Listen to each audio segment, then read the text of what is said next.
Okay, so this is going to be a step-by-step way to make awara or tofu. So it's called tofu if you want to call it in the English way, but I mean it's awara. So it's made by using soya beans, and this is the soya beans. So this was left to soak overnight, and I'm trying to wash it at the moment.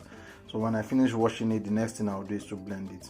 But now I have to wash it and just get a little bit of chaff here and there out, and basically put it in the blender and blend. Then we'll continue from there. So we are done washing. I mean, it looks clean, although it has shafts. Wara doesn't necessarily have to do with I mean, it has to do with the juice that comes out of the process, not really the cord or the shaft or something. So that's my problem, but just make sure it's clean. This is from the washing, had a lot of sand and stones, but we are good. So we again proceed to the next stage, which is going to be the blending. I'm going to be using a Silvercrest blender, and yeah, I'll be using a Silvercrest blender. Hopefully it should stand. If it doesn't, then maybe I'll use a commercial blending service.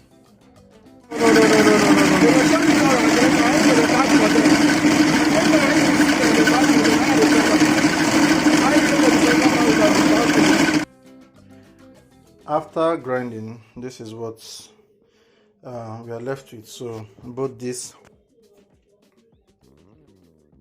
and this. So the little beans we had, soya beans that we washed, if you remember the quantity, it was just somewhere around here, but now we have the whole of this and this also. So I'm going to be setting up for sieving. I'm working alone, so I might not be able to record so much on the sieving part of it, but I'm going to sieve it out and I'll show you the results. Okay, so this is the setup for a single person sieving. Yeah, we are ready to go. So I have a big sieve, so I tied up this end, I folded it into two, then tied up both ends. I folded this into two, also tied up both ends, so it gives you good control. So we have double layers of sieve, and yeah, we can work with that. We should get good amount of juice. And yeah, this is where the work begins. I wish I could show you the process, but again, I'm a single person and I'm not setting up my tripod. So yeah, we're going to do this like it is, and you see the outcome when I'm done.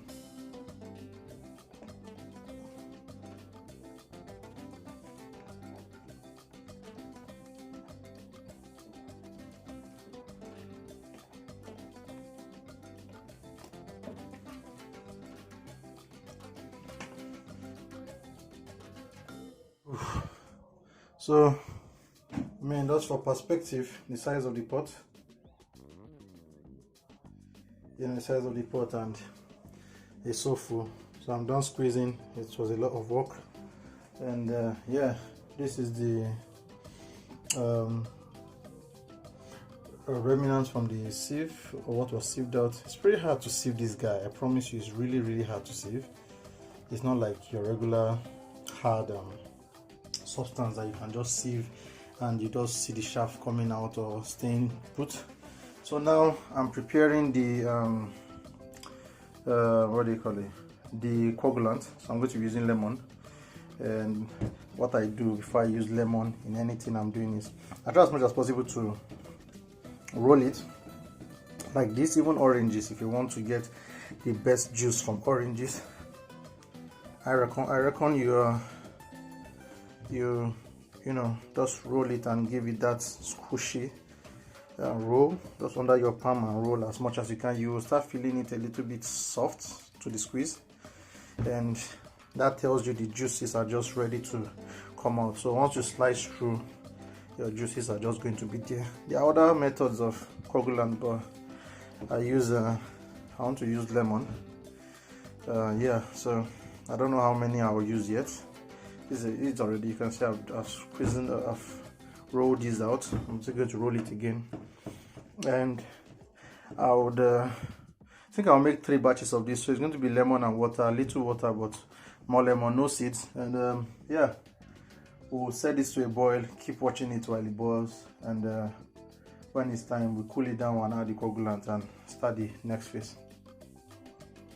So I reduced it because it was quite much. I know it will overflow, it will boil out, so I've reduced it to 2 pots, and I'll be boiling for 20 minutes. So to be here for 20 minutes, it will be open under control while I make the coagulants.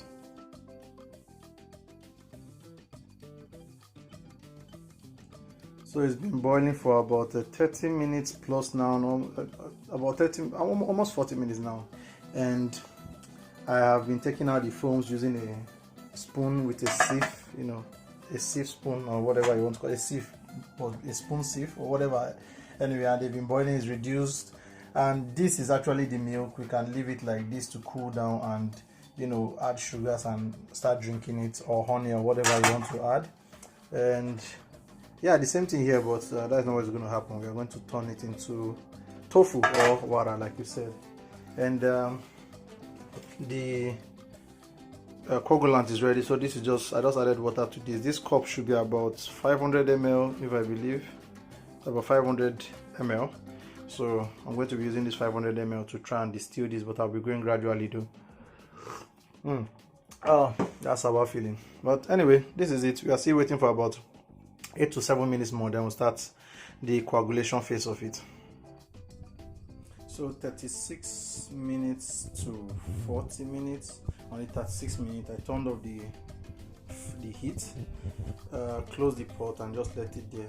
So technically I want it to simmer a little because the coagulant can make it strong or soft depending on the temperature of the milks.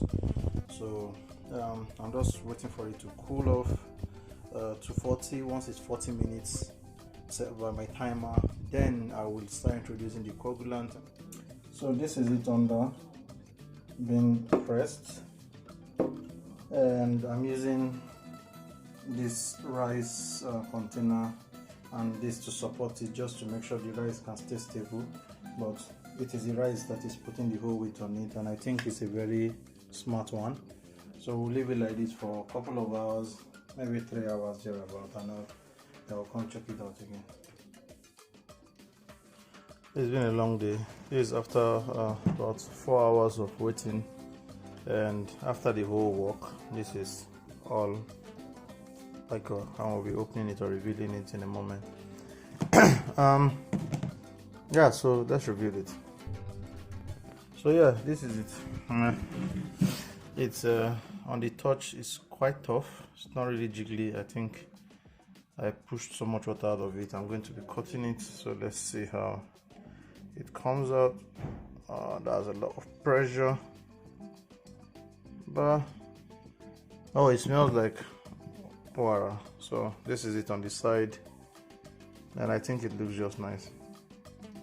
So we're cutting it into pieces now, or into desired shapes. I think this should do. This also should do, and this should do. I'm thinking of keeping this for refrigeration. That is actually broken off. Okay, I think we could still cut them into smaller chunks. We could still cut them into smaller chunks, so let me get with that. Yeah, so this is the outcome. I just tested it. It tastes classic like Wara. I'll be trying a little in the freezer to see how long it can last for. So yeah, this is it. We'll get a shot again of it after being fried to see all that richness and goodness. Frying is done. Result classic. Exactly just what it is. Exactly what it is, what we like.